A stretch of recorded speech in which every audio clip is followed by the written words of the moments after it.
loss of a loved one may be perhaps the most emotionally painful experience anyone can endure, but watching the one you love fight and struggle day to day for their life, knowing there is nothing you can do to help them, is a feeling no one should ever have to experience.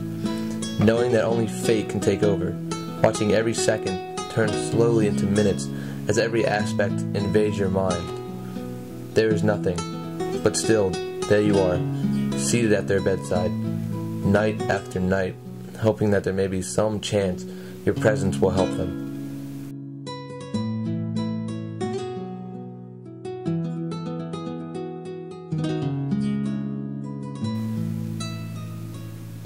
Holding onto their hand so gently, as if the space between her fingers was made specifically to fit yours.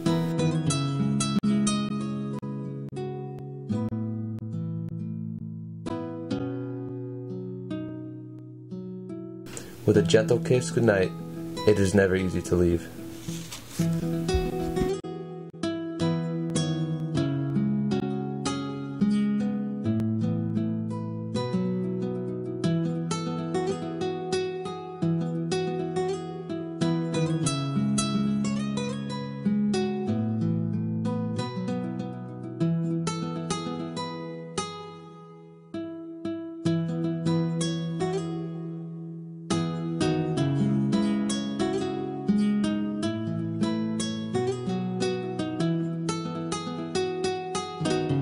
No matter what was going on in his life, Chris still acted as if his girlfriend was with him.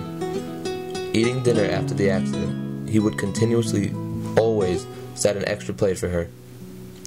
When she returned home, he wanted her to feel that nothing has changed and not a day went by where he wasn't thinking about her with him. No matter what he did, every memory of her replayed in his mind.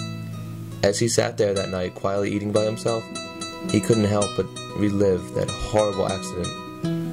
How could something so sudden become such a tragedy? The crashing sound came out of nowhere, and the sight of what was the cause is something that haunted him every minute he closed his eyes. It was all he could think about over and over again.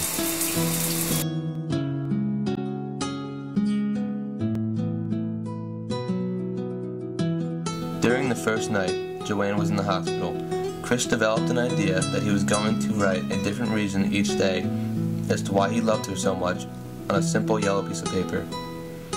With each new day that passed, he would write a new reason, explain to her one thing he loved about her.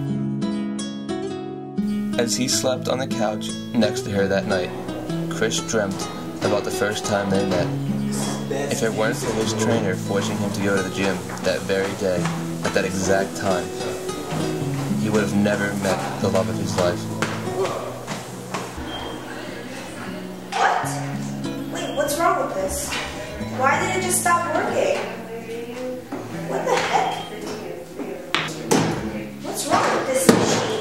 Okay, all you gotta do is just plug this back in like that. Should be good to go. Thank you. I'm Chris, by the way. I'm Joanne. Nice to meet you. Nice to meet you too.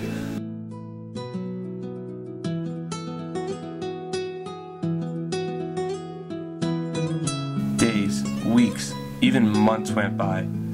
Each passing day seemed slower than the next, and yet Chris always found himself right at Joanne's side. No matter how busy he found himself, he made it routine to visit her each and every day. Whether it be reading the paper. Oh, it's a new full moon coming up next few days. March 27th.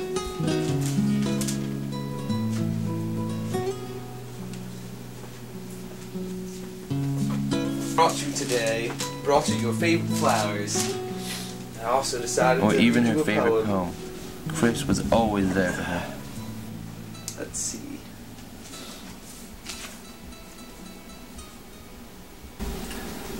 I wandered lonely as a cloud that floats on higher vales and hills, when all at once I saw a crowd, a host of golden daffodils, besides the lake, beneath the trees, fluttering and dancing in the breeze, continuous as the stars that shine and twinkle on the Milky Way. They stretched in never-ending line along the margin of a bay.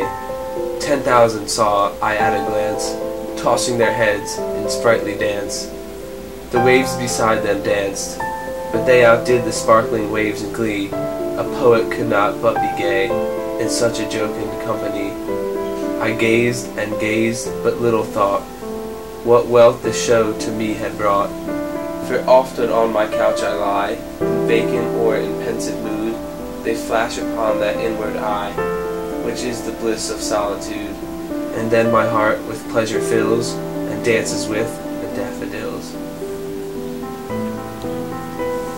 Daily activities even triggered memories in Chris's mind. Joanne was his life. She seemed to be everywhere, and yet during this time, he couldn't have felt more alone. I have to do this etching lithography, which is going to take forever to do. My printmaking professor just wants so much detail, and I'm stressing out. I said I had all my exams last week, so just waiting to get the test results back. Another drink? Yeah.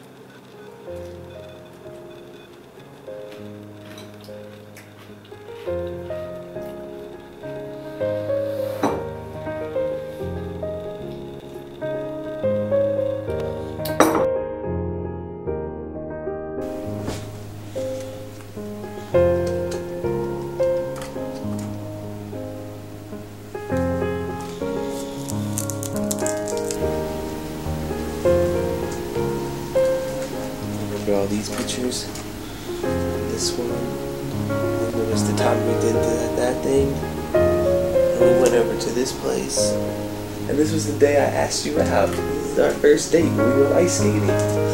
Definitely remember that. That was a good time. I think this was Delilah's 21st birthday. That was when Kyle spilled chocolate all over my shirt. He ruined it. Idiot. Oh, this was us at the Drake concert, that's right. Such overpriced tickets, holy shit, not worth it.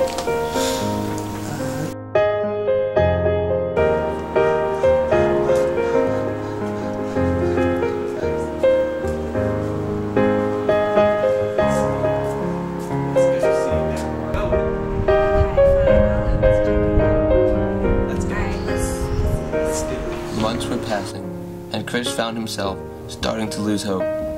There was no sign of Joanne awakening from her coma, let alone was she showing any improvements from any medical help. Although it was difficult, Chris still kept to his routine of visiting her each day, and continued to write one reason per day as to why he loved her, all the while trying to remain optimistic.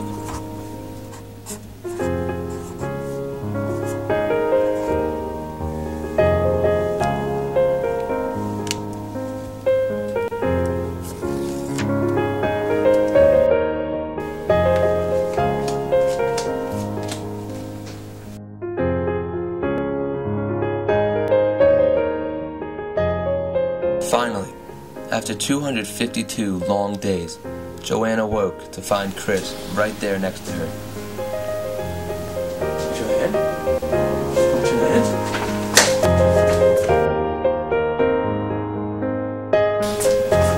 They're coming, baby. They're coming.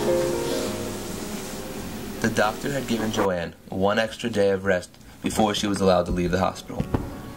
The last night, Chris wanted to surprise her so they could leave in the morning together.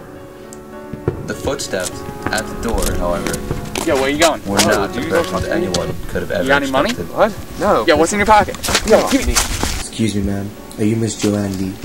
Yes, that's me. Can you identify the person in this picture for me, please? Yeah, that's my boyfriend. Why? There's been an accident.